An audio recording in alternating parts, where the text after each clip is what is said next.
2024 లేదా 25లో డిగ్రీ లేదా బీటెక్ చదివారా? సాఫ్ట్వేర్ జాబ్ కోసం ఎదురు చూస్తున్నారా? అయితే కోడ్ జ్ఞాన్ 100 డేస్ కోర్సులో చేరండి, జాబ్ సాధించండి.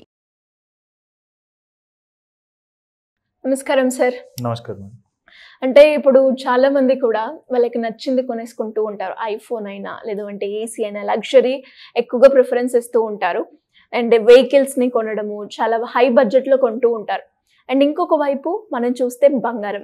ఇవి రెండింటిని మనం కంపేర్ చేస్తే ఇప్పుడు కార్ కొన్నా, ఏసీ కొన్నా, లేదంటే ఐఫోన్ కొన్నా అవి మనకి సర్వీస్ ఇచ్చేది చాలా తక్కువ రోజులే. దాని వాల్యూ అనేది మనకి ఇక్కడ తగ్గుతూ ఉంటుంది. అదే మనం బంగారాన్ని కొనుక్కుంటే దాని వాల్యూ పెరుగుతూనే ఉంటుంది, కానీ ఎప్పుడు కూడా దాని వాల్యూ డిప్రిషియేట్ అవ్వదు. సో ఈ పారామీటర్స్ లో మనం చూసుకుంటే బంగారానికి ఎక్కువగా ఉంది కాబట్టి ఎవరైనా కూడా బంగారాన్ని కొనుక్కోవాలి. ఇక్కడ రెడ్యూస్ చేసుకుంటూ అంటే ఎలా ముందుకెళ్ళొచ్చు, ఎలా సేవ్ చేసుకోవాలి మనీని? ఇది రెండు కూడా ఇంపార్టెంట్ యాక్చువల్లీ. అంటే ఇందులో ఒకటి ఇంపార్టెంట్, ఇంకొకటి ఇంపార్టెంట్ కాదని చెప్పలేము. ఎందుకంటే ఇప్పుడు ఏసీ లేదనుకోండి, సమ్మర్లో మనకి చాలా ప్రాబ్లం వస్తూ ఉంటుంది. అదే వాషింగ్ మిషన్ లేదనుకోండి, మళ్ళీ మాన్యువల్గా ఉతుక్కోవాలి అంటే దాని రిలేటెడ్ ప్రాబ్లం ఉంటుంది. సో ఈ యుటెన్సిల్స్ అన్నీ కూడా లైక్ కన్జ్యూమర్ గూడ్స్ అన్నీ కూడా చాలా important in life. At the same time అదే మనీ మనం బంగారానికి పెడితే వాల్యూ అనేది పెరుగుతూ ఉంటుంది, అది వేరే. మూడోది ఏంటంటే ఇన్వెస్ట్మెంట్స్ వైజ్ ఇంకొకటి ఉంటుంది. Actually 3 assets classes. ఒకటి ఏంటంటే ఖర్చు అనే దాని గురించి మనం మాట్లాడుకుంటున్నాం. రెండోది ఏంటంటే సేవింగ్ ద మనీ, డబ్బులు ఎలా సేవ్ చేసుకోవాలి, ఏ ఫార్మేట్ అనేది బెటర్ అనేది రెండోది. మూడోది ఇన్వెస్టింగ్ ద మనీ. ఇన్వెస్టింగ్ వచ్చేటప్పటికి డబ్బుల్ని ఎలా మల్టిప్లై చేయాలనేది మనం డిస్కస్ చేస్తాం. సో జనరల్గా ఏంటంటే 50% ఆఫ్ మన ఇన్కమ్ అనేది మాత్రమే మనం ఈ ఎక్స్పెన్సెస్కి, ఏదైనా ఇంటి రెంట్కైనా లేదంటే ఏమైనా కొనుక్కోవాలంటే ఏసీ కానీ ఫ్రిడ్జ్ కానీ లేదంటే ఇలాంటి ఐటమ్స్ అన్నిటికీ కూడా మన 50% ఆఫ్ ఇన్కమ్లోనే మొత్తం మనం కవర్ చేసుకోవడానికి ట్రై చేయాలి. సో రిమైనింగ్ 30% వచ్చేటప్పటికి మనం ఇన్వెస్ట్మెంట్స్ చేయొచ్చు, 20% వచ్చేటప్పటికి సేవింగ్స్ చేయొచ్చు. So 20% and 30%. అలా మనం చూసుకుంటే టోటల్ మనకు వచ్చే శాలరీ ఎగ్జాంపుల్ ఒక 50,000 ఉంటే సో డివైడ్ చేసుకోవాలి. ఒక 50% అంటే 25,000 ఒకదానికి, 30% ఒకటి, 20% ఒకటి. సో హాఫ్ ద మనీ అనేది మనం సేవింగ్స్ అండ్ ఇన్వెస్ట్మెంట్స్ చేస్తే మనకి ఫైనాన్షియల్ ఫ్రీడమ్ అనేది వస్తుంది, అది ఒకటి. దాని పక్కన పెడితే ఏంటంటే మన మనీ మన గురించి వర్క్ చేయడం మొదలు పెడుతుంది. సో మనం జనరల్గా ఒక 10 lakh వరకు సేవ్ చేసుకుంటూ వెళ్తే మనం మంత్లీ విత్డ్రాల్, SWP అని ఒకటి ఉంది concept, systematic withdrawal plan. So 10 lakhs మనకు ఉంటే నెలకి 7,500 లైఫ్ టైం పాటు విత్డ్రా చేయొచ్చు. నెలకి 7,500. సో మనం ఆ 10 lakhs సేవింగ్స్ తర్వాత ఖర్చు పెట్టుకుని ఏదైనా ఈఎంఐ మీద ఏదైనా ప్రొడక్ట్ తీసుకుంటే ఈ ఈఎంఐ అనేది దీని నుంచి పే చేయొచ్చు. జనరల్గా 7,000 దాకా ఈఎంఐ అనేది మన మనీ మన గురించి సంపాదిస్తుంది కాబట్టి. నెక్స్ట్ ఏంటంటే SWPలో మనం ఒక 10 lakhsకి వెళ్ళామంటే ఫిక్స్డ్ డిపాజిట్ రకంగా మనం చూసుకుంటే ఫిక్స్డ్ డిపాజిట్లో 10 లక్షలు 10 సంవత్సరాల తర్వాత కూడా 10 లక్షలే ఉంటుంది. బట్ SWPలో ఏంటంటే మనం 10 లక్షలు పెట్టామంటే జనరల్గా బ్యాలెన్స్ అడ్వాంటేజ్ ఫండ్స్ అని ఇస్తాము, అవి గ్రో అవుతూ 20 lakhs కూడా వెళ్ళే స్కోప్ ఉంది. సో ఇక్కడ గోల్డ్ వర్సెస్ మళ్ళీ ఇవి చూసుకుంటే, సేవింగ్స్ వర్సెస్ ఇది చూసుకుంటే గోల్డ్ అనేది యావరేజ్గా 7%, 8% రిటర్న్స్ అనేది ఇయర్ ఆన్ ఇయర్ ఇస్తుంది. సో నా రికమెండేషన్ ఏంటంటే ఏదైనా ఆర్నమెంట్స్ కావాలి మనకి, లైక్ జ్యువెలరీ ఏమైనా కావాలి, గాజులు కానీ నెక్లెస్ కానీ ఇలాంటివి, అప్పుడు గోల్డ్ సేవింగ్స్ మీద పెట్టుకోవడం బెటర్ ఉంటుంది. లేదు అంటే దట్ మీన్ నాకు ఒక గోల్డ్ ఒక 10 years తర్వాత 20 years తర్వాత కావాలంటే ఇన్వెస్ట్మెంట్స్లో ఆ డబ్బులు పెట్టుకుని దాని తర్వాత ఆ డబ్బులతో ఇది కొనుక్కోవడం బెటర్ ఉంటుంది. ఎందుకంటే ఇన్వెస్ట్మెంట్స్లో జనరల్గా 12%, 14% రిటర్న్స్ అనేవి యూజువల్గా వస్తూ ఉంటుంది కాబట్టి. సో ఇక్కడ రెండు ఇంపార్టెంట్. ఫస్ట్ ఏంటంటే ఇంట్లో ఖర్చులు అనేవి 50% లోపు ఉండేటట్టు మనం చూసుకోవాలి. ఏ కన్జ్యూమర్ గూడ్స్ ఏదైనా AC fridge mixie what ever it is, ఈ 50%లో చూసుకుంటూ ఒక 20% వచ్చేటప్పటికి సేవ్ చేస్తూ 30% ఇన్వెస్ట్ చేస్తే ఒక 10 yearsకి కానీ లేదా ఒక 15 yearsకి కానీ ఫైనాన్షియల్ ఫ్రీడమ్ అనేది వస్తుంది. లేదు అంటే ఇంకా లైఫ్ టైం ఇంకా గొడ్డలాగా చాకరీ చేయాల్సి వస్తుంది. ఈవెన్ రిటైర్మెంట్ అయిన తర్వాత కూడా ఏమన్నా పని చూసుకోవాల్సిన అవసరం రావచ్చు. సో ఫైనాన్షియల్ ఫ్రీడమ్ అనేది చాలా ఇంపార్టెంట్ కాబట్టి మనం రైట్ డిసిషన్ అనేది తీసుకోవాలి. ఇక్కడ బంగారాన్ని సేవ్ చేసుకోవడం కరెక్టా సార్, లేదంటే ఇంకే రకంగానైనా కూడా మనము మన మనీని సేవ్ చేసుకునే ఆప్షన్స్ ఉన్నాయంటారు? సో పాస్ట్ హిస్టరీ బట్ అయితే కనుక మనకి బంగారం one of the good savings and investments option. But మనం అదర్ ఆల్టర్నేట్ ఆప్షన్స్ చూస్తే కనుక లాస్ట్ 10 years డేటా మనం చెక్ చేసుకుంటే స్మాల్ క్యాప్ ఫండ్స్ అనేవి బాగా రిటర్న్స్ అనేవి ఇచ్చాయి. స్మాల్ క్యాప్లో ఉండే మ్యూచువల్ ఫండ్స్ అయినా కానీ, స్మాల్ క్యాప్లో ఉండే ఈవెన్ స్టాక్స్ కూడా.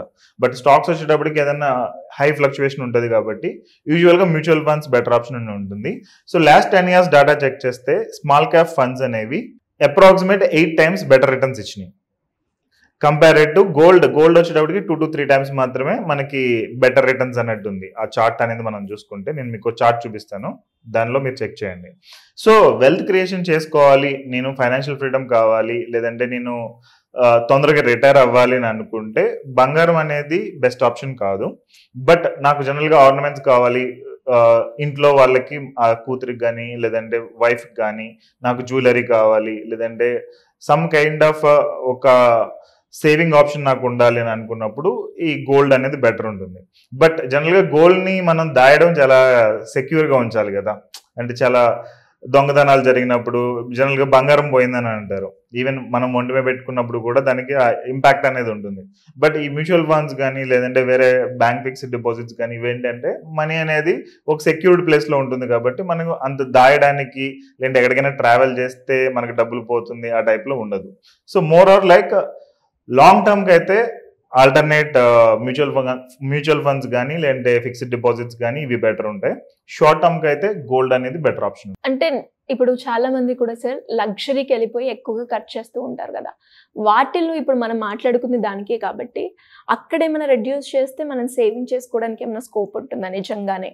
Yeah, that's very good question actually. So luxury వచ్చేటప్పటికి కార్ లేదంటే బైక్ ఇవి మనం చూసుకుంటే, కారు మనకి 10 లక్షల్లో కార్ వస్తుంది, 50 లక్షల్లో కార్ వస్తుంది, ఈవెన్ 5 crores కూడా కార్ వస్తుంది.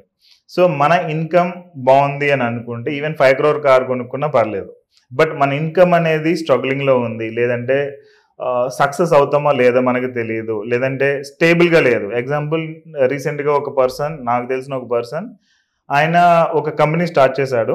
ఇన్కమ్ సడన్గా ఒక 5 లక్షలు నెలకి రావడం మొదలు పెట్టింది. ఇమీడియట్గా కార్ కొన్నాడు, ఇమీడియట్గా ఈవెన్ హౌస్ కొనడానికి కూడా వెళ్ళాడు, మేము ఆపాం జనరల్గా. దాని తర్వాత ఇంకా కావాల్సిన 4-5 ఐటమ్స్ కొనేసాడు. ఒక 3 నెలలు బిజినెస్ బాగా రన్ అయింది, దాని తర్వాత బిజినెస్ స్టక్ అయింది. సో బిజినెస్ స్టక్ అయితే దాన్ని ఏం చేయాలో అర్థం కాల. ఇప్పుడు అమ్మేద్దాం అని అంటే అంత లవ్ పెట్టి మనం కొనుక్కున్న దాన్ని అమ్మేయడం అనేది అవ్వదు కదా. అట్ ద సేమ్ టైం అది ఉంచుకోవాలంటే ఫైనాన్షియల్గా ఇప్పుడు ఇన్కమ్ లేదు, దీని నుంచి మనం ఎలా చేయాలనేది కూడా తెలియదు. అందుకనే జనరల్గా ఫైనాన్స్లో కొన్ని రూల్స్ ఉంటాయి. అంటే ఎమర్జెన్సీ ఫండ్ నాకు ఒక 5 లక్షలు కావాలి. So first of all emergency fund, దాని తర్వాత సేవింగ్స్ రిలేటెడ్ ఎంత అమౌంట్ అనేది మనకు ఉండాలి. జనరల్గా ఏదైనా జాబ్ పోయినా లేదంటే వేరే ఏదైనా ఎమర్జెన్సీ మెడికల్ ఇష్యూ వచ్చినా హ్యాండిల్ చేయడానికి ఒక 1 or 2 lakhs దానికి పక్కన ఉండాలి. అండ్ దాని తర్వాత ఏంటంటే సేవింగ్స్ అమౌంట్ అనేది, తర్వాత ఇన్వెస్ట్మెంట్స్, దాని తర్వాత మనం ప్రొడక్ట్స్ కొనడం అనేది చూసుకోవాలి. సో అది మన కేటగిరీలో ఉంటే మనం కొనవచ్చు. ఎగ్జాంపుల్ ఒక ఐఫోన్ కొనాలని అనుకోండి, మన దగ్గర మినిమం 3 లక్షలు ఉన్నప్పుడు 5 లక్షలు ఉన్నప్పుడు ఐఫోన్ కొనుక్కోవడం ఓకే. కానీ నా దగ్గర 20,000 ఉంది, బట్ నేను ఐఫోన్ కొనేసాను అనుకోండి, మిగిలిన ఈఎంఐ పెట్టుకుని, ఇది నేను స్ట్రగ్లింగ్ ఫేజ్లో ఉంటాయి ఏదైనా జాబ్ ప్రాబ్లం అయితే. సేమ్ వే ఒక బైక్ కొనాలంటే నా దగ్గర ఒక 5 లక్షలు 7 లక్షలు ఉన్నప్పుడు ఒక 1 లక్ష రూపాయలు పెట్టి బైక్ కొనుక్కోవచ్చు, ఈవెన్ ఈఎంఐ అయినా పర్లేదు. బట్ నా దగ్గరికి 1 లక్ష రూపాయలు రాగానే నేను బైక్ కొనేసాను అంటే అది మళ్ళీ వెల్త్ జనరేషన్లోకి రాదు. సేమ్ వే ఒక కార్ కొనాలి, ఒక 10 లక్షల కార్ కొనాలంటే నా పోర్ట్ఫోలియోలో అట్లీస్ట్ ఒక 50 లక్షలు ఉండాలి. ఇది మనం లాజిక్ కరెక్ట్గా పెట్టుకుని వర్క్ చేస్తే కనుక అవుతుంది. సో సేమ్ వే హౌస్కి అయితే కనుక కొంచెం కాంట్రవర్సీ అవ్వచ్చు, బట్ హౌస్కి అయితే మినిమం ఒక 3 నుంచి 4 కోట్లు ఉంటే హౌస్ అనేది కొనుక్కోవచ్చు. బట్ చాలా మంది ఏంటంటే అంత సంపాదించే టయానికి ఒక 20 years టైం పట్టేస్తుంది.